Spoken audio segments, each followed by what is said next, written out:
Please welcome President and CEO of the National Association of Broadcasters, Curtis Leggett.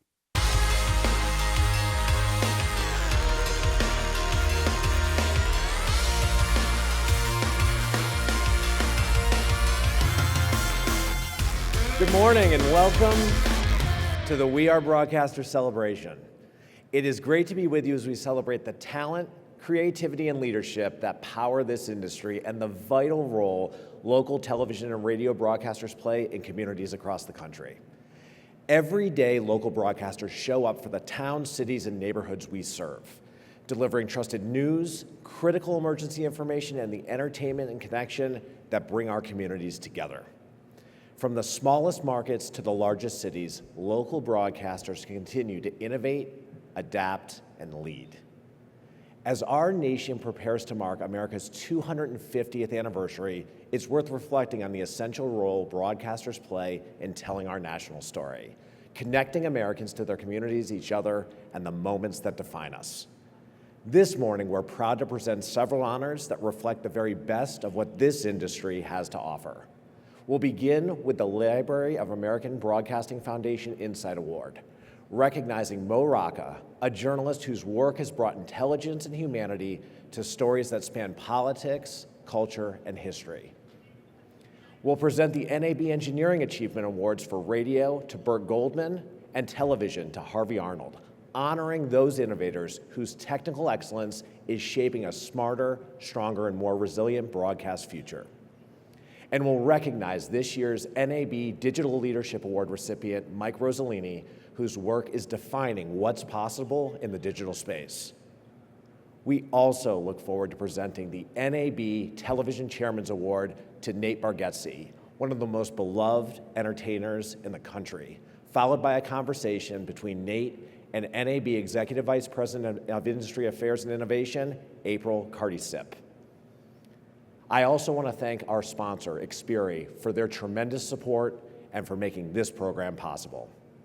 Now, here to get us started, please welcome Library of American Broadcasting Foundation Board Co-Chairs, President and Co-Founder of Benstown, Dave Chachi Dennis, and President and Publisher of Streamline Publishing's Media Division, Deborah Parenti. Let's welcome them to the stage.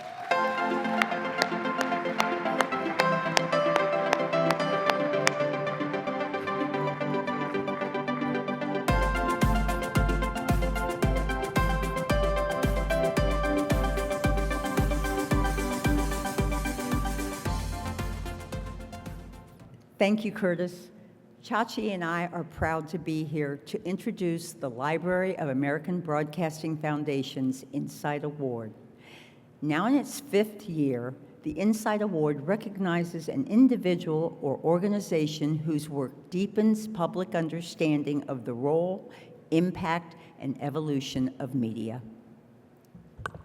This award honors storytelling at its very best, work that reflects craft, curiosity, and lasting cultural significance. It celebrates those who don't just tell stories, but elevate them, helping audiences better understand the world around them and the media that shapes it. Let's take a look. Preserving the past. Reflecting the present. Informing the future. It all started in 1964, when a few far-sighted individuals collected radio and television scripts, program recordings, and photos under the banner of the Broadcast Pioneers Library. Today, it's known by broadcast professionals, academics, policymakers, and the interested public as the Library of American Broadcasting. Housed at the University of Maryland College Park, this library has long been recognized as one of the nation's leading collections. The Library of American Broadcasting Foundation is dedicated to supporting and growing the library collection, promoting its assets and value, and guiding and advising its expert curatorial staff. See us in action. Make a donation. tvradiolibrary.org. And this year's honoree embodies all of that and so much more.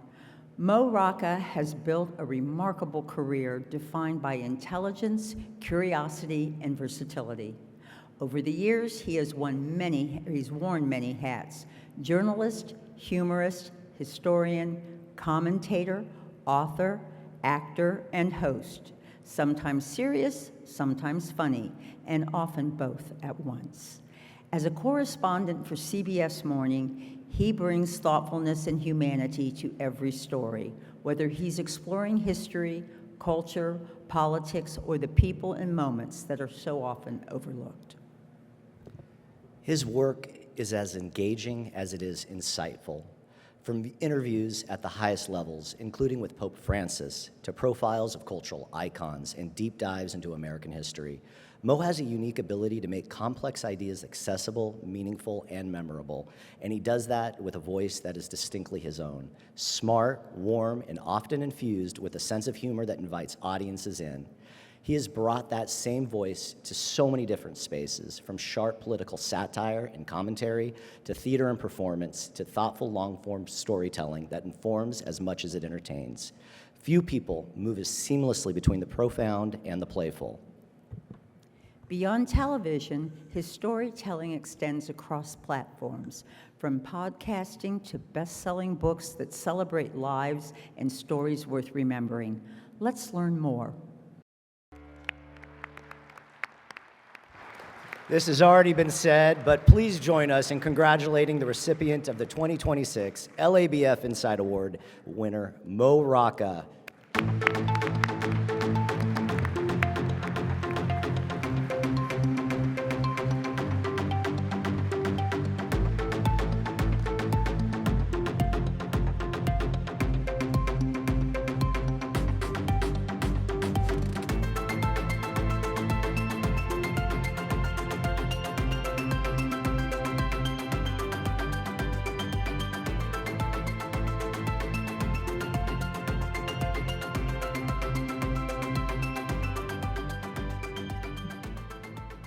Goodness, thank you so much in that video. Holy smokes. I mean, what a great retrospective on my hair through the years. Facial hair on, facial hair off. Thank you, LABF, really, for this honor. As someone who grew up obsessed with awards shows, it's nice to be getting one. My only disappointment is that the other 4 nominees aren't here. I wanted the chance to say how honored I was to be mentioned in their company and the reaction shots of their faces when they didn't win. So, first and foremost, I am so grateful to have spent close to 2 decades at CBS Sunday Morning, where I've been allowed to, and encouraged really, to indulge pretty much the full range of my curiosity. This past Sunday, I was reporting on a great Japanese-American woodworker. This Sunday, it's the history of U.S.-Cuban relations. And a few weeks after that, it will be a look at chandeliers. I oftentimes tell people working at the show is like going back to college and taking only electives, which I would have liked to have done the first time around.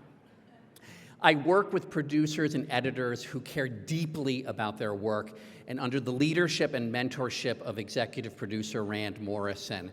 If you love the show, you have in large part him to thank. With each new story, my collaborators and I think, how can we surprise you? For instance, how can we take an ordinarily eat-your-spinach type story, like the history of civil service reform, and make it tasty?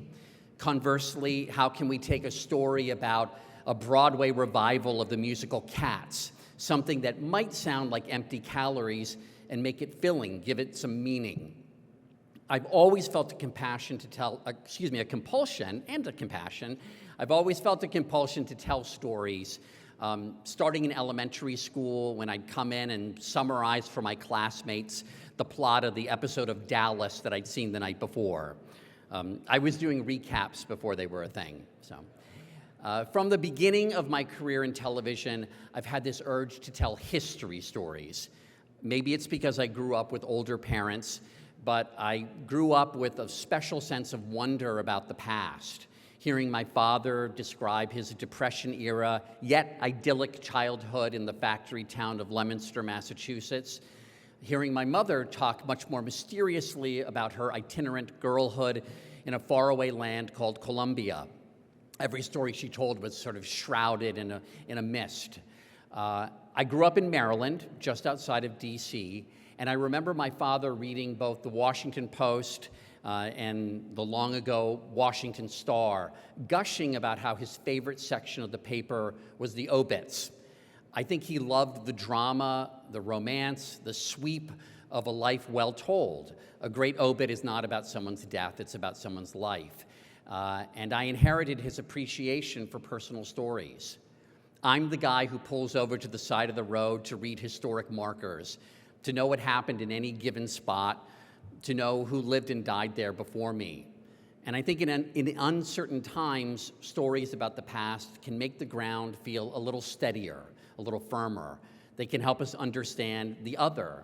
They can help make us less quick to judge. You know, they say the arc of the moral universe bends towards justice. That may be true, we hope, but that doesn't mean that we're better than our parents or our grandparents or our great-grandparents. Over time, I've come to believe that the less people know about a particular subject, the nastier the arguments over that subject become. If you see two people going at it really in a shrill, vituperative way, it's often because they really don't know what they're talking about.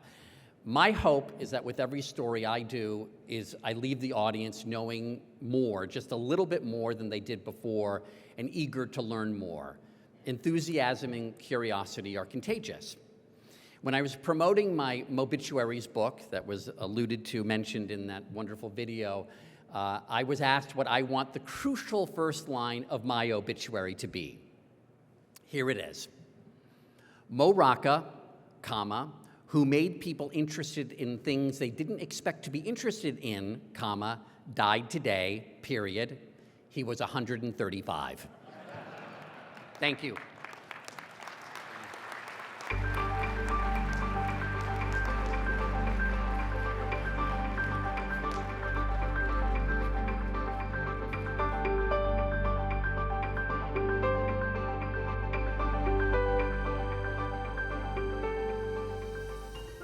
Please welcome Chief Innovation Officer and Senior Vice President of Emerging Technology at the National Association of Broadcasters, John Clark.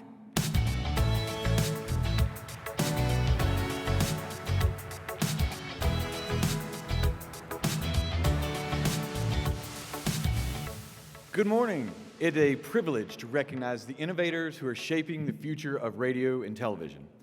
The Engineering Achievement Awards honor the best broadcast engineers whose expertise, creativity, and dedication keep our industry moving forward. Often working behind the scenes, they are the problem solvers, the builders, the visionaries who make everything we do possible. Nominated by their peers, these individuals have made meaningful contributions to advancing the state-of-the-art in broadcast engineering. They ensure that our systems are reliable, that our signals are strong, and that our platforms continue to evolve. Let's start with radio. The 2026 NAB Radio Engineering Achievement Award goes to Bert Goldman, owner and president of Goldman Engineering Management.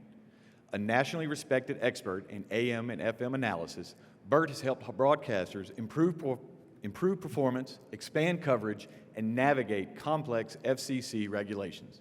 He's led engineering efforts for major organizations, overseeing upgrades to top U.S. markets and the design of more than 50 radio stations while remaining an active leader in key industry organizations. Let's learn more about Bert's career. For more than 50 years, Bert Goldman has been helping radio stations sound better, reach farther, and operate at their best. Over the course of a career defined by technical excellence, he has become one of the most respected engineers in broadcasting. Currently owner and president of Goldman Engineering Management, Bert tackles some of radio's most complex technical challenges, from AM and FM spectrum analysis to station performance, coverage, and regulatory strategy. His work has helped shape the airwaves across the nation. Bert is still one of the few engineers actively engaged in the highly specialized world of AM broadcasting and directional antenna design. That expertise led Bert to some of the most important leadership roles in the business. He served as Corporate VP of Engineering for ABC Disney Radio Division, Nationwide Communications, Patterson Broadcasting, and Shamrock Broadcasting. Bert's impact on the industry is evident in the stations he has built and the technology he has helped move forward. He is a member of the IEEE Broadcast Technology Society, the Association of Federal Communications Consulting Engineers, and the Society of Broadcast Engineers. He has also contributed his expertise through leading industry organizations, including the NAB National Radio Systems Committee and the NAB Radio Technical Committee. And through it all, Bert has also been a devoted family man, a committed father and husband of more than 40 years. For all he has accomplished, NAB salutes Bert Goldman. Ladies and gentlemen, please join me in welcoming Bert Goldman to the stage.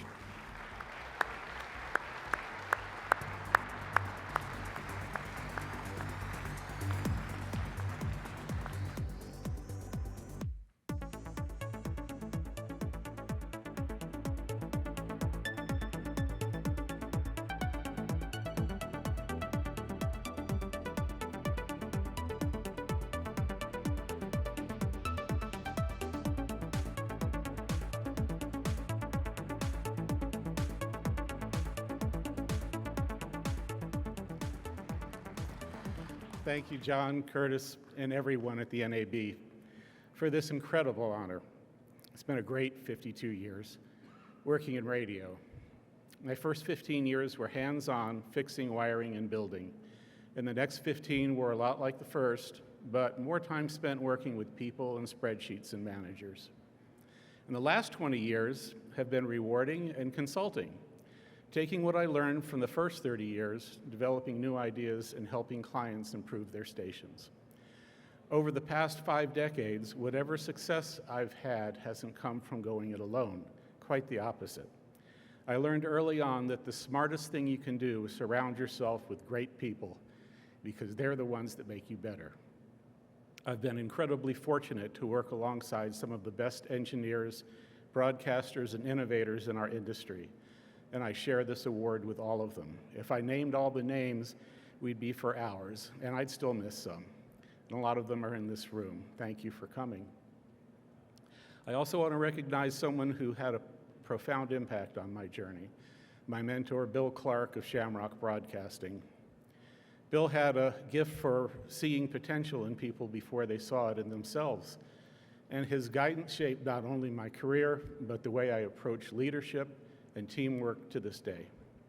And finally, to my wife, Sharon, thank you. You've been my constant through every chapter of this journey. You believed in me even when the path wasn't clear, and you followed me through 6 different cities before we found our way back home to California, near your family. None of this would have been possible without your support, your patience, and your unwavering belief in me. 2 of my sons are here today, Nathan and Ben Goldman, and the video you saw earlier, that was Ben's work.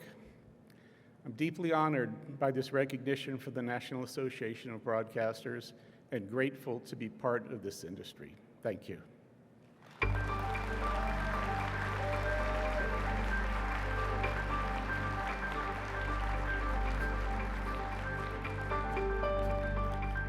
Congratulations again to Bert. Now we're going to turn to TV.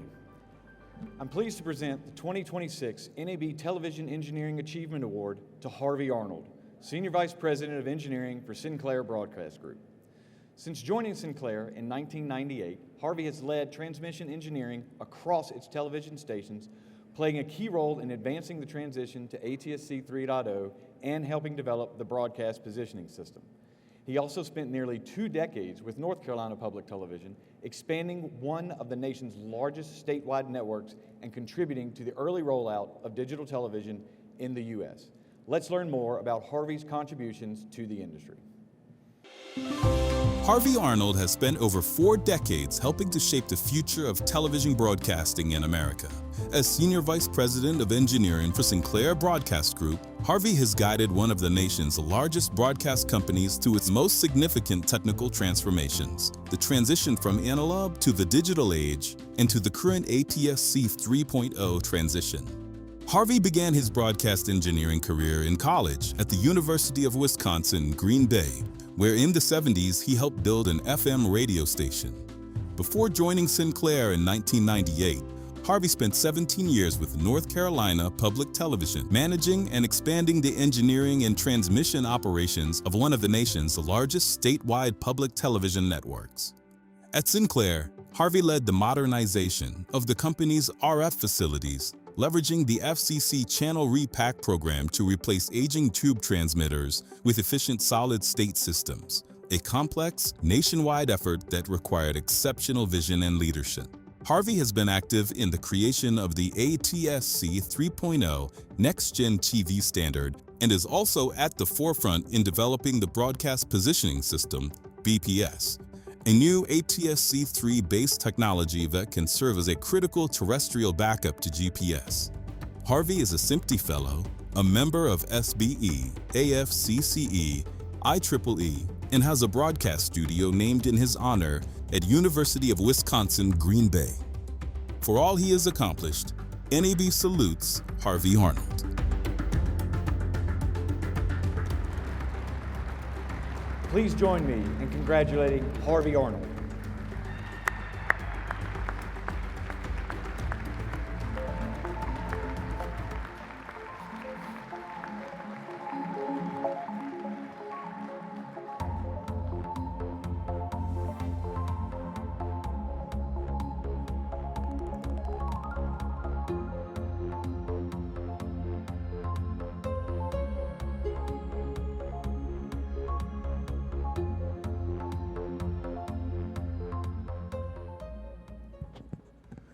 Wow. I normally spend time behind the camera, not in front of it. Thank you to the NAB for this wonderful honor. Thanks to John, Curtis, Sam Matheny, and to all my friends in the NAB Technology Group. I'm so humbled to be recognized today, but my work has truly been a collaborative effort. I'm a transmission nerd. I love transmitters, towers, and antennas, and the like. I have worked with great teams on many transmission projects over the last 30 years. My work has focused on two values. Number one is making TV easier to receive by the general public. And number two is building flexibility into the broadcast standard to support many different needs. I'm real happy to report that our new ATSC-3 standard supports both of these goals. At Sinclair, new technologies have been always fundamental to our engineering culture. David Smith, Del Parks, Nat Ostroff, Mark Aiken, and Andy Whiteside, and so many others within the company have empowered me and challenged me. Special thanks to our fabulous team of Sinclair regional technical managers. They really make my job easier, and they become like a family. One of my earliest mentors, Gary Mock, taught me to focus on excellence. He would always say, Harvo, if you're gonna do it right, or don't do it at all. And this is pretty important when transmission facilities and studio facilities have to be working for decades. When I was very young, my dad took me on a tour of the NBC studios at Rockefeller Center in New York. This single event launched my journey into broadcast engineering. To my wife Julia and my sons Kenneth and Austin, thank you for your patience and support when I dragged you all on these quick stops to transmitter sites, and there were many of them. Now to my fellow broadcasters, the strength of broadcasting depends on its reliability, ease of reception, and its flexibility to incorporate new technologies that matter. Let's continue this critical work as we complete the transition to ATSC-3. We look forward to implementing public service technologies like Broadcast Positioning System, BPS, and Next Generation Emergency Notification. Broadcasters have an opportunity and a responsibility to keep the technology moving forward. Thank you again. I'm deeply honored.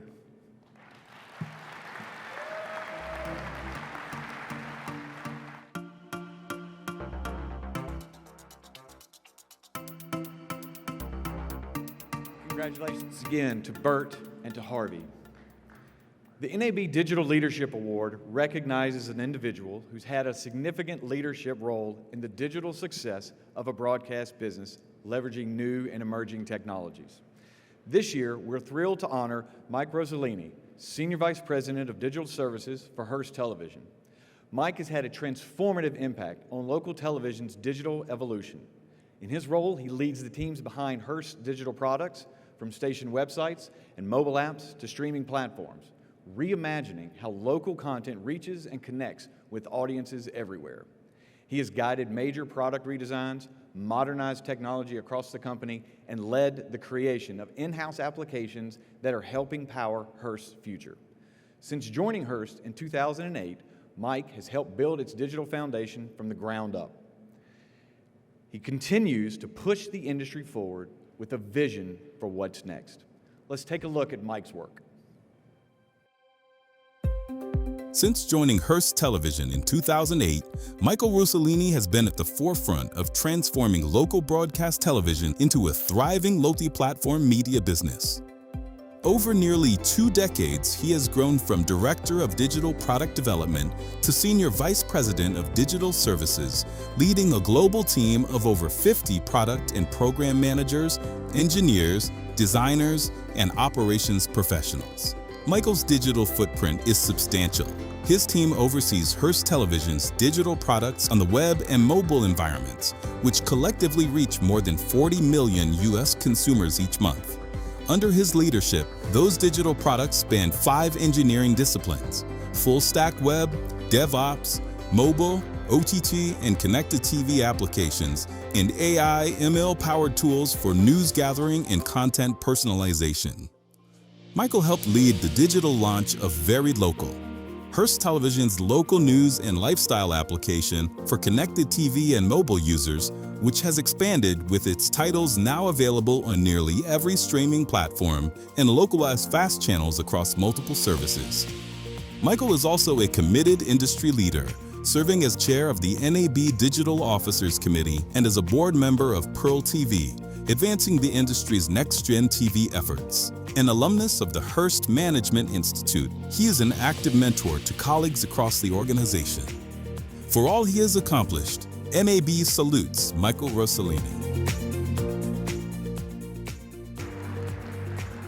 Ladies and gentlemen, let's congratulate Mike Rossellini.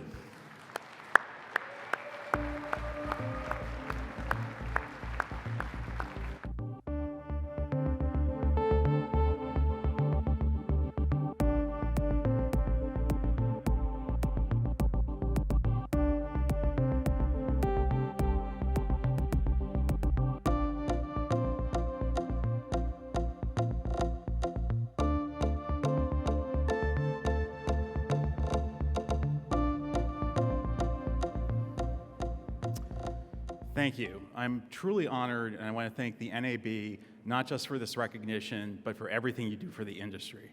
It matters enormously. Before I go further, I need to thank the most important person in my life, my wife. Anyone in this room who works in local news knows this is not a 9-to-5 job.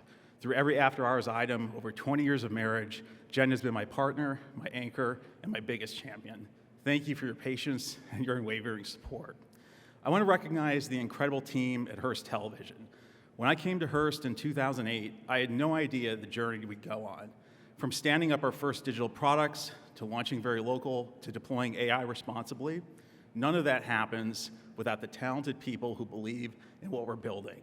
To our product, engineering, data, and operations teams, you are the reason we're standing here. I'm also grateful to Hearst leadership, especially my longtime mentor, Roger Keating. And to my colleagues across the industry, we compete in our markets, but we advance initiatives like Next Gen TV together. That rising tide mentality is what I love most about this community. While I'm enormously proud of the work that our teams do, I also think it's important to recognize the need to continue to advance the accessibility and visibility of quality journalism, especially in today's digital advertising ecosystem. Too often, trusted news content can be categorized too broadly, limiting support for the journalism our communities depend on. This is an opportunity for our industry to work together across publishers, advertisers, agencies, and technology partners to create better, more thoughtful solutions. When we get this right, everyone benefits. Advertisers reach engaged audiences in trusted environments, publishers sustain essential journalism, and communities are better served with news that informs them. This is both a business opportunity and an industry responsibility. I'm confident we can make meaningful progress together. Every person in this room is doing something that matters, bringing trusted news to our communities, building the digital future of local television. That's worth fighting for, and I'm proud to be in this fight with all of you. Thank you. True honor.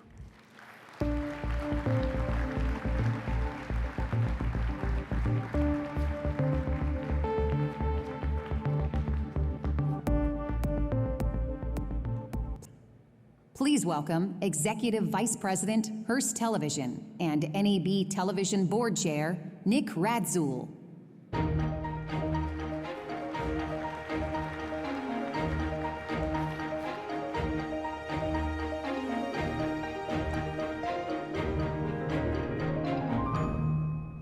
Good morning, everyone.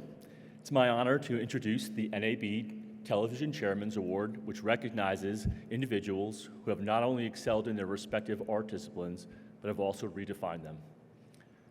This prestigious award recognizes those who have pushed boundaries, challenged conventions, and left an indelible mark on the landscape of television entertainment.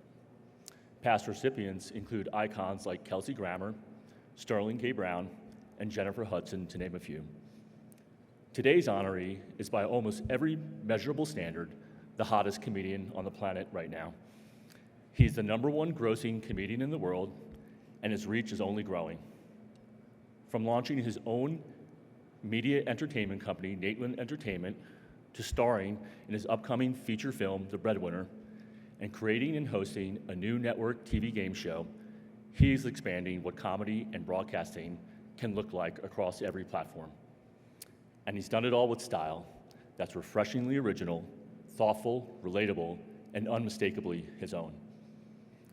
In an era where comedy can divide us as often as it connects, Nate Bargatze has built something rare, a massive, multi-generational audience that laughs together. This is not just great comedy, that's great broadcasting. And it is exactly why we are honoring him today. Let's take a look at Nate right now. Ladies and gentlemen, for his extraordinary impact on entertainment and his ability to connect with audiences everywhere, we are proud to present the 2026 NAB Television Chairman's Award to Nate Bargatze. Please join me in welcoming Nate to the stage.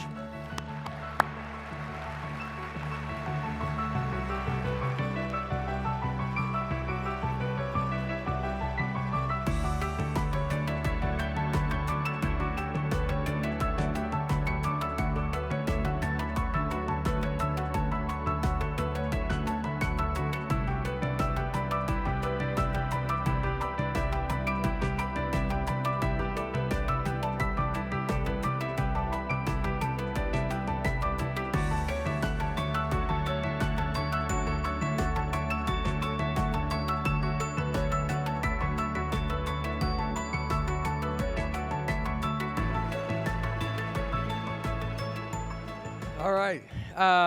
I know we're about to sit down and talk, but just real quickly, thank you to NAB. This is a true honor.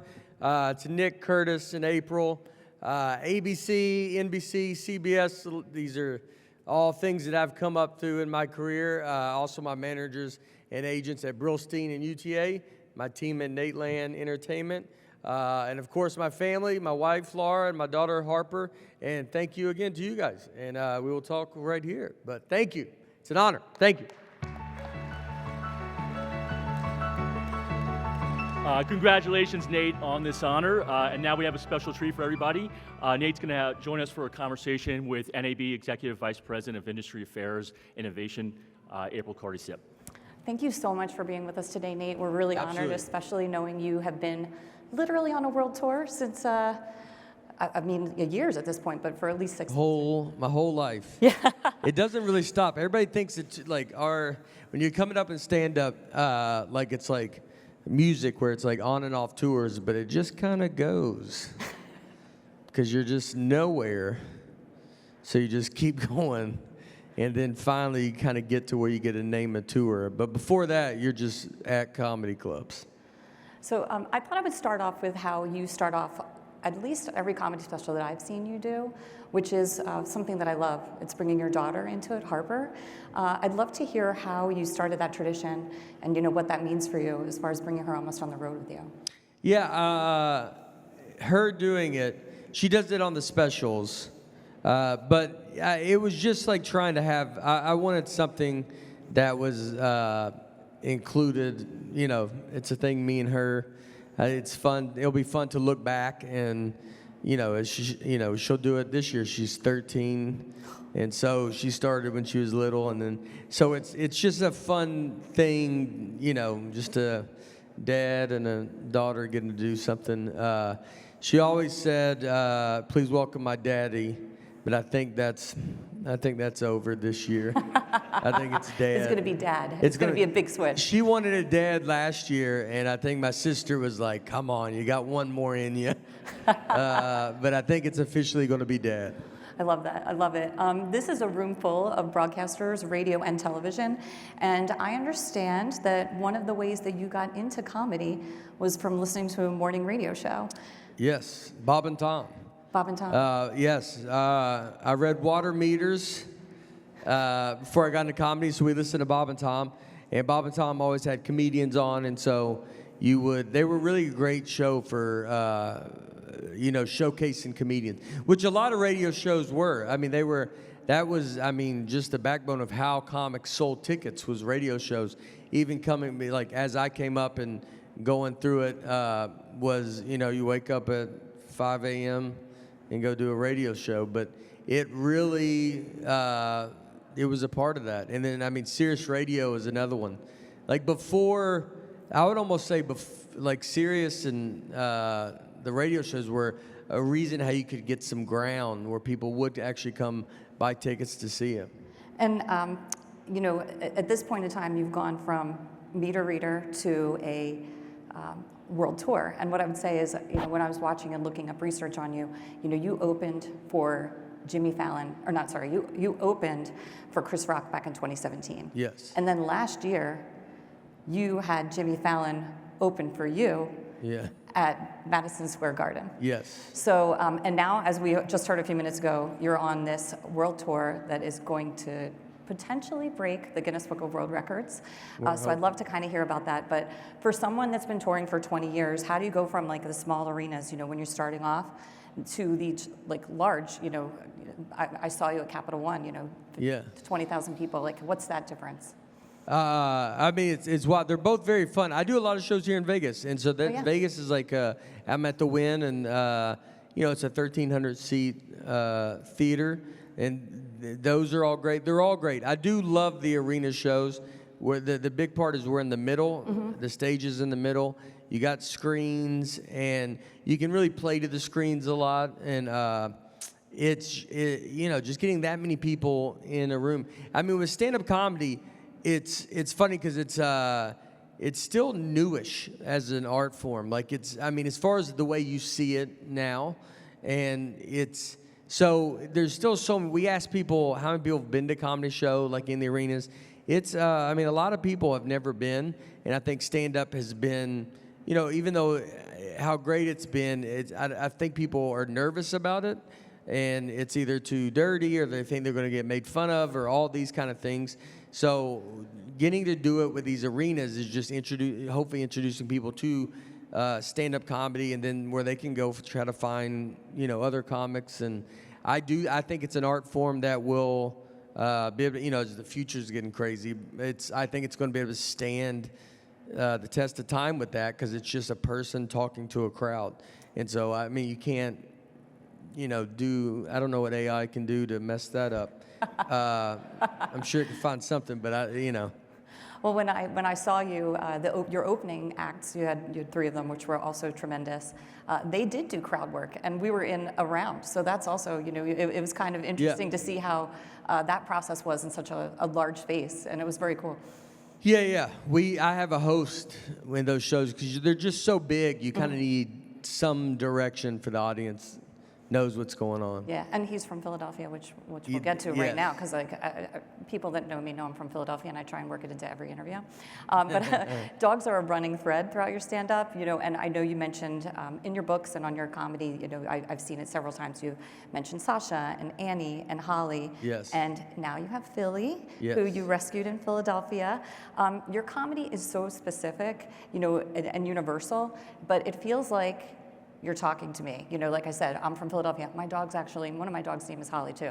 So it's very funny. Yeah. But that's just a coincidence. But like in life, I feel like how are dogs, golf, I know you use golf a lot in your, and reference it a lot, backing out of a driveway, why does it feel like you're spying on me? Yeah. I get that a lot. I don't know. I think I realized early on, like not in a bad way, but like in a way, like we're all just, we all live the same life. So we all, there's only so different anybody could be. And it's like everywhere in the world. Like, everybody's got families. Everybody has the same fights, problems, or, whatever they're going through when they get stuff. I just kind of leaned into it just to go, I remember I had a joke about Starbucks, ordering Starbucks, and they were getting it wrong. And at first I was like, you could kind of over-explain it, and then you realize, like, no, everybody's got Starbucks wrong. And so then you're able to cut a lot of the joke out, like the explaining part, and get right into it. And then once you do that and start trusting and knowing that the audience is going to know what you're talking about, then it makes it easier, quicker, and and they're laughing. I always wanted people to either laugh with me or laugh at me and not feel like I was going after them.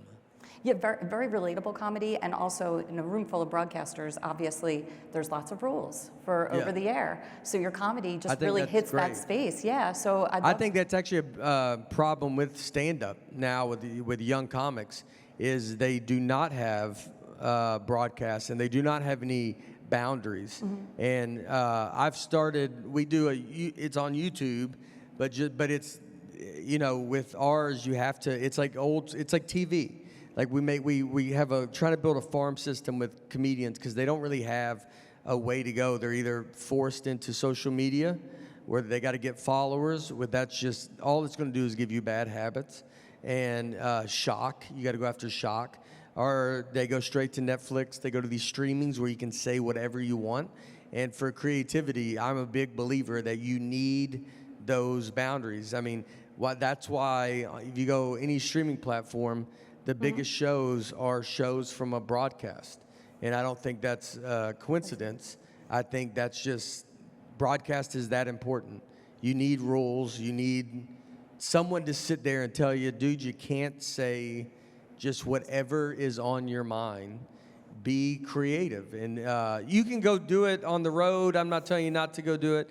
Do whatever you want to go do. But it's to learn how to be an entertainer. That's why the old Carson, they just had these boundaries that they couldn't cross. And that's why you still see that stuff. Because you shouldn't. That's what I always Friends is on, it's the biggest, on Netflix, right, or something? And you're like, how is that the biggest show on your stream? There should have been 30 more Friends. Friends should not be bigger than any show that you're creating right now. How come it stands the test of time and new people are finding Friends and going back to watch this kind of way? It just doesn't make sense. And that's why I'm a big believer in broadcast. And all of you guys know what you're doing better. You have the power because what you create is beating anything that's new, which is unbelievable. Let's continue this thread because I'd love to talk more about your famous television experience and specifically on network television. And also, since the power of broadcasting while we're up here, your Saturday Night Live George Washington sketch completely went viral. Also, obviously when it was live and you did a second, when you went back for your second appearance. What do you remember from that first table read, and when you went into the rehearsal, and how did that kind of change, and when did you know it was going to be a hit? I know there's a lot of questions, but kind of such a great build-up. Sorry. Well, what I think helped with Saturday Night Live is with those writers, I went in, I was like, I'm not going to be political, I'm not going to curse, and I'm not going to do like sexual thing. So I gave them boundaries. And so when you give them boundaries, not that they're great, but you really send them down a road where they're like, all right, they can't do this, this, and this. And so then they have to go be creative in this. So when they write these sketches, they just, I think they're going to feel different and they stand out. The George Washington sketch, when we first did the table read of it, I liked it a lot. It was like, there was no laughs. I'm so used to performing for a live crowd. And in that moment with Saturday Night Live, it's like, you're just going around those tables. It didn't read good. They weren't going to, it was like on the fence of not making it. And I told Lauren is wonderful in that you have a lot more say than you think you have. Because you're kind of like, I'll just do whatever you tell me to do. But he wants to hear from you. And so I said, I like the George Washington. So we did it in the dress rehearsal at the very end, and it destroyed. And it did so good. And then so it moved up, and then it kind of became what it became. Yeah, and it's funny, I don't know if you know, but portions of it are in schools. Yes, I've been. Yeah. My daughter saw it in school. They watched Saturday Night Live too. They're a little older, but I thought it was so to know that you also made schools. That's probably not common on Saturday Night Live. No, it's not common in my life. I didn't do good in school. So the fact that I am also an educator is. Yeah, you're a teacher, of course, naturally. Yeah. No college degree, barely made it out, but. So on top of this, now you're on a hit ABC show. You have gone to a completely new genre, which is game shows, and it's the ABC show which is called The Greatest Average American. Yes. I'd love to hear the story behind how you came up with that idea for a show. Yeah, so I have a special called The Greatest Average American, and I would always joke that I'm the greatest average American. Like I have very average American taste. I think I can tell if you have a show, if it's doing good or not good, just because, I live in Nashville, and so it's just, you kind of just can feel what everybody's doing, what everybody likes. And so I came up, I had the idea, it was almost I had the title first, and then I remember telling my managers and agents, and I kind of just thought maybe we'd do it on I don't know. I was like, we'll just do it on YouTube. That's where people tend to do. And they were like, I think it's a little bit bigger than that. And then so we went to ABC, and ABC was unbelievable, and Rob Mills, and they know how to make game shows. And I created with John Quinn, who has done Price is Right and Pressure Luck, a bunch of game shows. And so then, we just created it. I was trying to, again, to create, I want, we grew up watching shows while we ate or as a family. And so the idea of it was to try to create that appointment TV where you hope that everybody's going to sit down, kids can watch it, and I want everybody to sit with their family and watch it. I think a lot of TV now is really being pushed for it not to be watched together.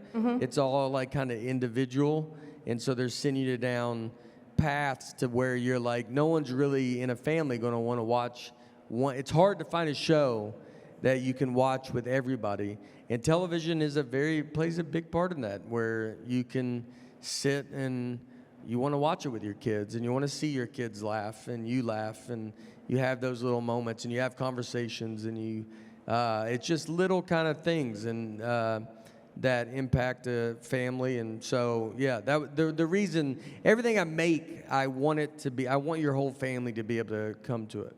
And did you record that? That was recorded in Nashville, it was too, recorded which is in incredible. Nashville. Yeah, at this municipal auditorium, which is an old auditorium in Nashville.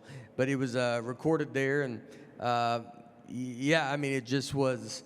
We had the set looked great, and it was just. was a fun. I have a couple comics on it that usually travel with me on the road, but it's just trying to create a very fun environment and have it be a fun show. It's nothing, it's not the most serious type show. We say it's a comedy show that happens to be a game show, but it's just, something easy to watch. I mean, that's what's like every show. A lot of shows now are so complicated. It's a lot. You watch so many shows that are just like, you're like, oh my gosh, it's like homework to try to keep up with it. And so, there needs to be a balance of where there are some shows that you get to kind of just turn your brain off and enjoy the show, and yeah. And to transition, you also just won a Grammy this year. Congratulations, oh, yeah. Very Thank cool. You very much. Yes. What do you remember? I mean, yeah, applause. You're right. That's a good call. Yeah. Just not impressed. No one's impressed. It's not an Emmy. I'm sorry I lost that one. What do you remember about where you were when you won the Grammy? Because I understand you were not at the Grammys. I was not. We were. I was like on the road. I was at home, but I just couldn't get back out there, and so we were just sitting at home. I was on the one they air on YouTube, so it wasn't the. But it was. Yeah, I was just sitting with I had a buddy at my house and my wife, and so we just kind of were like, hey, I think they're about to announce it, and we turned it on, and then, they said my name. I mean, I did not expect it, and I mean, I was just laying there, like I had I think my daughter's blanket over me. Just, it's just one of those, you're like, this is not going to happen, and so, I mean, it really was true shock, and but yeah, it's any time you win something or like that, it's like, I mean, that I love show business. I love I think the old school way of show business is still the way to do it, and I want you guys to go back and really do it that old way. They know how to create stuff. They know how to create acts and really make stuff that people want to watch and can watch, and it's not just, it happens and then it moves on and no one thinks about it ever again. And so, even to be recognized in that way it's very special. And I know backstage we were just talking about you being here last week for CinemaCon, yes. Because you have a new movie coming out on May 29th, The Breadwinners, which you co-wrote, produced, star in. I'd be curious to hear what surprised you about making your first movie. It's a lot of work. It is the idea of, it doesn't come out, it comes out May 29th, and we taped it early last year. It's like waiting to see how it's going to do. That's the hard part. Because you're like, I'm so used to kind of knowing immediately or quickly if something's is going to work or not work, and so it's waiting for it to come out, and hopefully people will go out. I mean, I think I'm targeting an audience that's I want to be mainstream. Even when I started comedy, I read a lot of comedians who were like, well, I'm not for everybody, and I just could never understand it. I was like, why would you not want to be for everybody? This movie is kind of something, it fits in line with everything that I'm trying to do. It's a very fun, sweet, funny, cute movie, and it's, just trying to kind of bring back some of that, like a comedy like that. And again, it's not a big Marvel. There's not, there's not a monster. And your Your post-Memorial Day weekend, right? You're the weekend after. That's great. And I know we talked about this earlier, that you're from Nashville, but when you grew up, you talked about going to Opryland USA as a teenager, and now you're making your own plans to create a theme park. Yes. So is there anything you can share about that? I don't know if there's a lot of public details, but we'd love to hear a little. There's some. Yeah, we're farther. I can't get out now. I think about that a lot. Just like what am I doing, dude? But it's again, we had a theme park. Experiences are starting to become a big thing, and I just want to buy into that system, the live experience, and Nashville was a city that could maintain a theme park. We had a theme park. And so now, I mean, we've done all the, studies or all the feasibility studies. Like, everything's basically done. We have it narrowed down to kind of 2 sites for it to be in Nashville. And, the state is very happy about it. And, I wanted to represent part of the, Nashville proper. It's not like it's not going to be just me. I kind of look at it as myself will be Easter eggish kind of stuff in it. But even though it's called Nayland, but I wanted, that's the big egg. That's the egg in the front. But I want it to be to really represent Nashville and not just be about me. But again, it's like you want to create things where you're able to go to as your family. Those are you want to be able to create memories for families, and it doesn't need to be about me. I want it to be about you. I remember going to theme parks growing up and riding a scary roller coaster. My dad having to bribe us to get on it and being like, "I'll buy you a hat if you get on this roller coaster." And so those are stuff that stick with you forever and that you talk about, and it brings families closer. And so, yeah, to be a part of that, and then hopefully be able to create, as we're doing with the Nateland company, be able to make movies, TV shows, whatever we got to do. But I want to be, it's really building that trust with the audience. And I think that's something that's important to do. As if you're not busy enough, you also just wrote and was released last year a best-selling book, Big Dumb Eyes. Yes. Read it, loved it. Thank you. You joked earlier that you're not a teacher, and you often joke on stage that you don't read a lot. So, what made you decide to write a book when it's part of your the brand? last book I When read, you joke about it, yeah. That was the last book I read. Was my own, just because I had to do the audio version.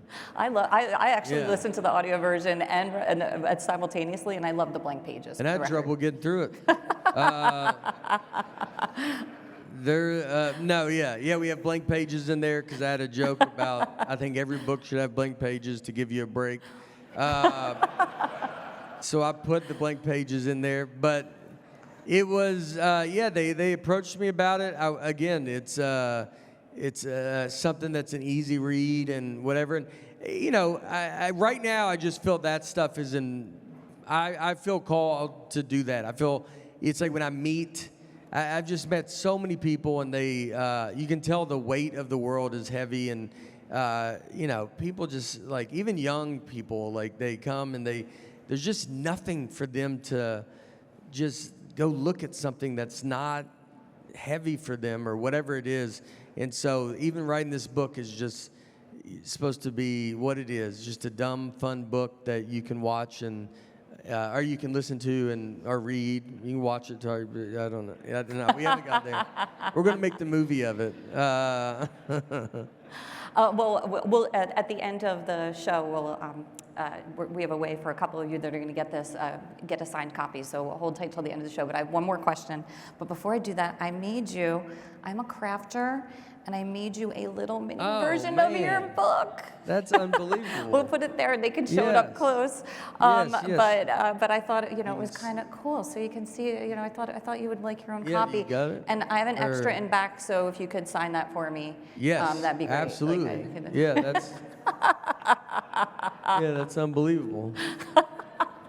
I just thought it would be fun to hand it to you. Yeah, that's great. But we have, for one last question I have, you've been 20 years, sold out arenas, a Grammy, a bestseller, a network show, movie, coming out in 6 weeks. Even at theme park, what's next? I don't think there is anything. I gotta surviving all this. I'm not sure. I think I want to. Hopefully this movie does good. Hopefully the game show keeps doing good. It's like, again, I just have to build this trust with the audience, with you guys. I want to be able to be relied on, and so then I can maybe kind of take off running and hopefully build and, get shows on whether I'm in them or not in them or whatever we got to do. Right now, I know I need to be in a lot of stuff, and I want to be in a lot of stuff, and I wanted to start creating stuff for the next new, artists and stars that we can find. I think we're at a point that's an interesting point with, in this show business where a lot of the stars and stuff we know, we can just fill it, where we need to go start finding some younger stars and really be developing them. I think that's a very important thing. I think, they're learning, they're out there creating on social media with no boundaries, with no anything, and I think we need to invest and really let them. The reason I think my success, I wanted to be famous the day I started, but I was fortunately, it took 20 years, and so I'm in a much better position than if I would have got it like that. And so I want to help develop, kind of the next generation of entertainers, and and help them, be developed the correct way. And I think everything will come back to exactly the way it kind of was, and hopefully that'll be next. Well, thank you so much. Congratulations again. Yes, thank you. Yes. I really appreciate it, and thank you so much. Yes, thank you very much. A huge thanks to Nate for joining us and spending time with us. For those of you in the audience, if you look under your chair, if you have right here underneath, there are a couple autographed copies. Stand up, and we'll get them to you, and just hold that sticker up. But thank you all for joining us. Make sure you spend some time to explore the show floor. We have hundreds of exhibitors showing off the latest innovations, plus amazing sessions on every topic from sports to AI. So Nate, thank you again for joining us. I really appreciate it. It was such a pleasure to speak with you. I hear it's your birthday too as well. Happy birthday. Wow. Thank you. I know. Thank you. We put the books under the empty seats so no one can get it. Thank y'all very much.